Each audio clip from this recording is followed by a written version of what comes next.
In the previous episode, we looked at some historic watches which you could wear on your wrist. But in this episode, we will examine some truly historic watches which are tied to human history. Some of these watches are available for less than you think. So let's get started, scallywags.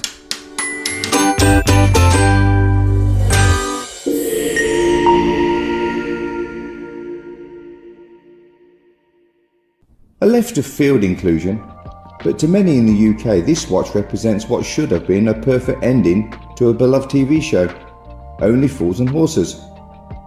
But unfortunately it wasn't.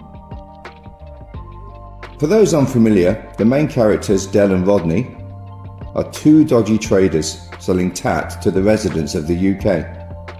Del had acquired quite a few watches over the years, including a dive watch which couldn't get wet, which he gave to his brother, and a series of dodgy digital watches, which ended up on the wrist of the Shahado. It's about 5:20. No, it's 6:15. Bloody watch! But none were going to have a greater impact than the Harrison H6 lesser watch. John Harrison was an English carpenter and clockmaker who invented the marine chronograph, which was a long sought after device for solving the problem of calculating longitude while at sea. His H1 to H4 are on display at the Royal Observatory at Greenwich and the H5 at the Clockmakers Museum in London. But it was with his H4 where Harrison created the first watch design instead of a clock. Harrison's marine timekeepers were an essential part of the plot in the 1996 Christmas special Time on Our Hands. In the show, Dale acquired the watch 15 years previously in the attic of some old dear.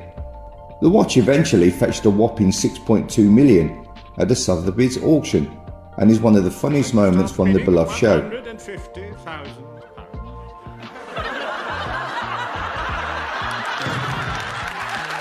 While there is no clear evidence that the watch featured in the show actually existed, and the one used in the show was more of a construct of various John Harrison watches, the H6 watch prop, which was used for this episode, was sold at auction in 2018 in the lovely town of Dudley. It fetched a nice little earner for the sellers, reaching a grand total of £28,000. The watch was sold with steel frames from the episode and certificates of authenticity.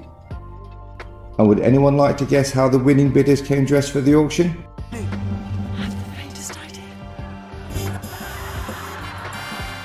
In a bizarre twist, which would have made Del Boy proud, the prop itself did not contain an actual watch movement, so you could only accurately tell the time twice a day. If you want to own this piece of television and horological history, you can purchase a replica of Harrison's H4 watch from the Greenwich Museum in London, either in the gift shop, if you ever visit it, or online for around $400. Not only is this an historic keepsake in regards to the significance of Greenwich Mean Time and Harrison's role in the history of significant timepieces, it is also a nice link to the classic TV show. And while you can't realistically wear it on your wrist, I am sure you can forgive us this poetic license. Which leads nicely to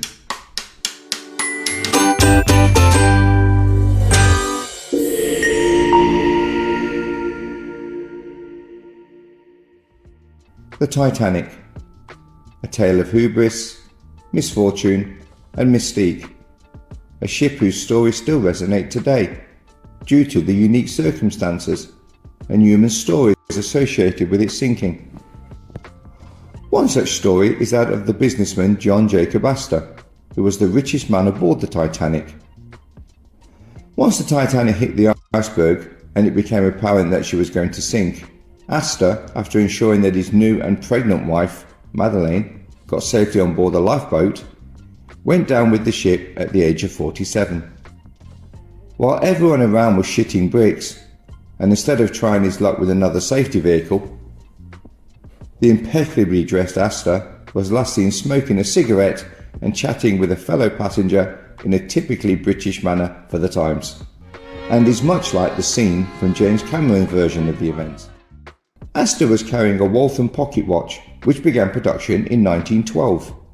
The Titanic sank in April of that year, and unless Astor had bought his 14-carat pocket watch at the onboard duty-free shop, along with some overpriced Toblerone, it is safe to assume that he purchased one of the Waltham's first models of the watch, which makes it even rarer. Astor had not forked out extra for the extended warranty, but I am sure that this was the least of his worries, all things being considered. Now, unlike Jack and that door big enough for one, Astor's body was recovered from the Atlantic Ocean 7 days later, along with his gold pocket watch, which had the initials JJA engraved on the case. The watch was left to his yet-to-be-born son, Vincent Astor, along with his fortune, which instantly made the child the richest person in America. The watch was sold in 2024 for a record-breaking $1.2 million. Now, a quick internet search turned up a similar authentic 1912 to 1913 watch for around $300 to $800, which is an affordable piece of history for those wanting something a bit different.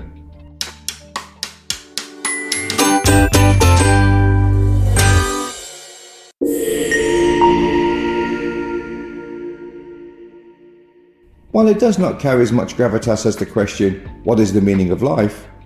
When it comes to Elvis Presley, there is one overriding mystery which fans have contemplated for decades.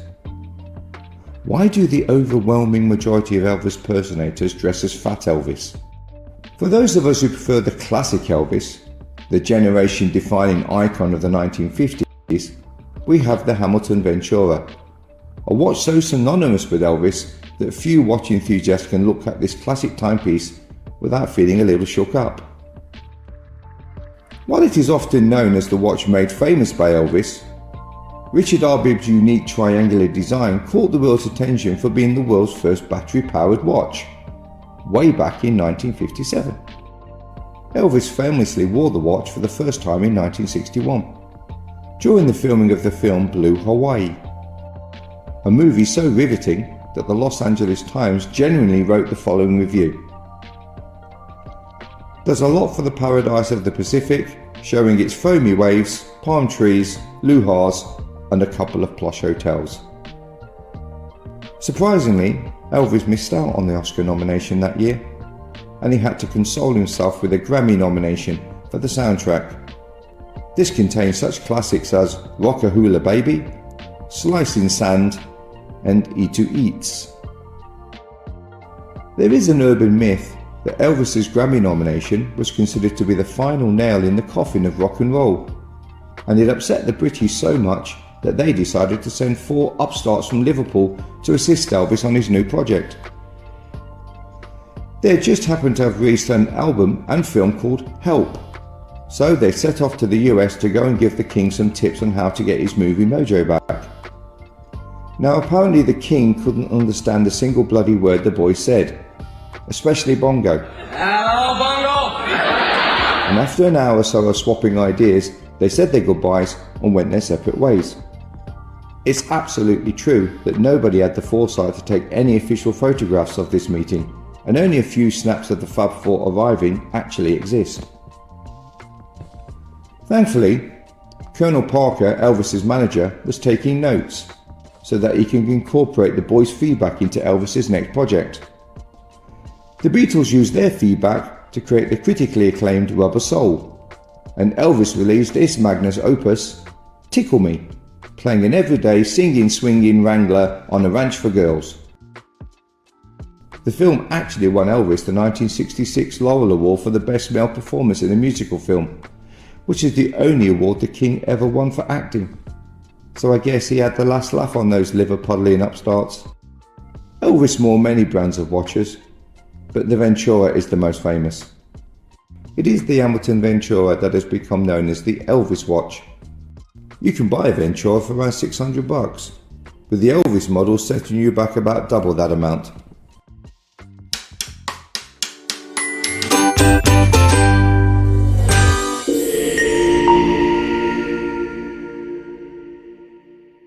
Second comes right after first. As Homer Simpson once eloquently said, second comes after first. And for the Boulevard, this was often the case when it came to their battle for historic significance with Amiga. Bulliver's Accutron technology was used by NASA in instrument panel clocks and timekeeping mechanisms, but not for the prestigious timepieces worn by astronauts or on the iconic first mission to the moon.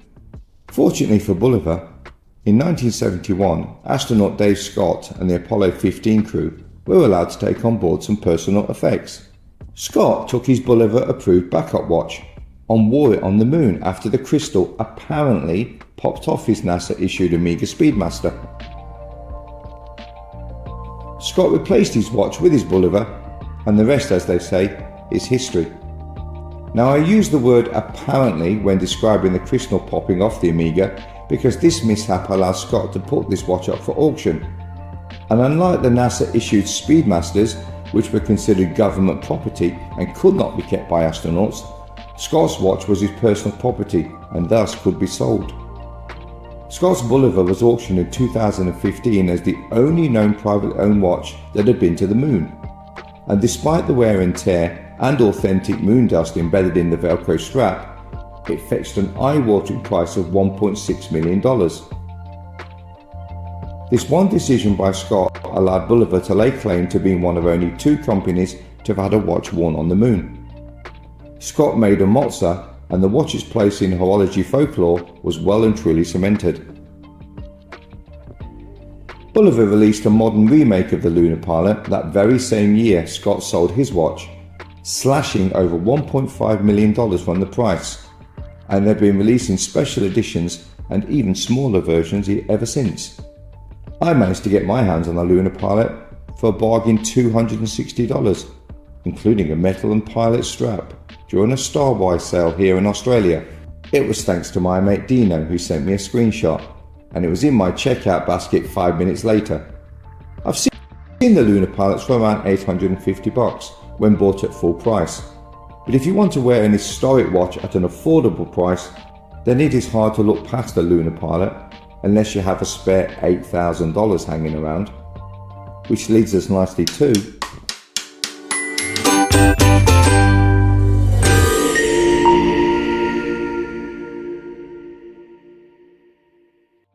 It could be argued that this is the most iconic watch of all time, due in part to its association with NASA, several moon landings, and its current collaboration with Swatch, which genuinely disrupted the watch industry and attracted a new generation of collectors.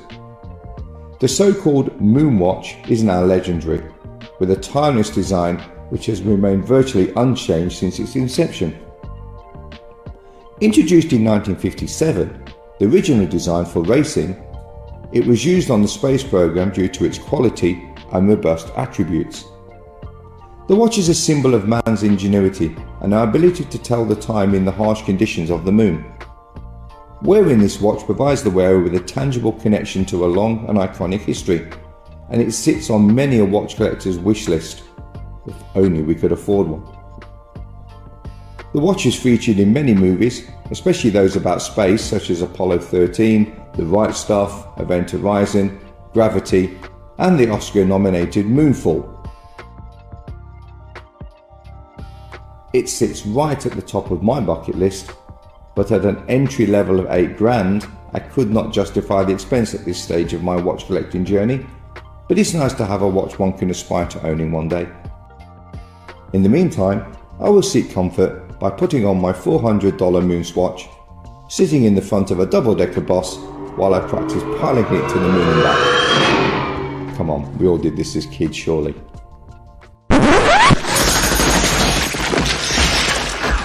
Would you like to know more?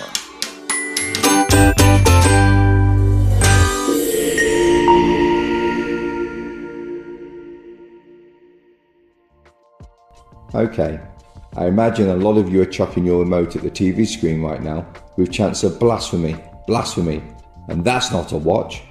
As I stated in episode 1 of this channel, the literal definition of a watch is a small timepiece worn typically on a strap on one's wrist. So okay, this ain't small, but by every other metric this is indeed a timepiece as it tells the time, and is worn on the wrist.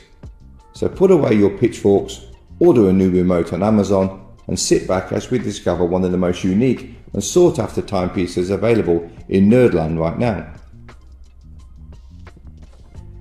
For $199 US, you can purchase a fully working Fallout series Pip-Boy die-cast replica, complete with LCD screen, FM radio, USB charging, and time functionality.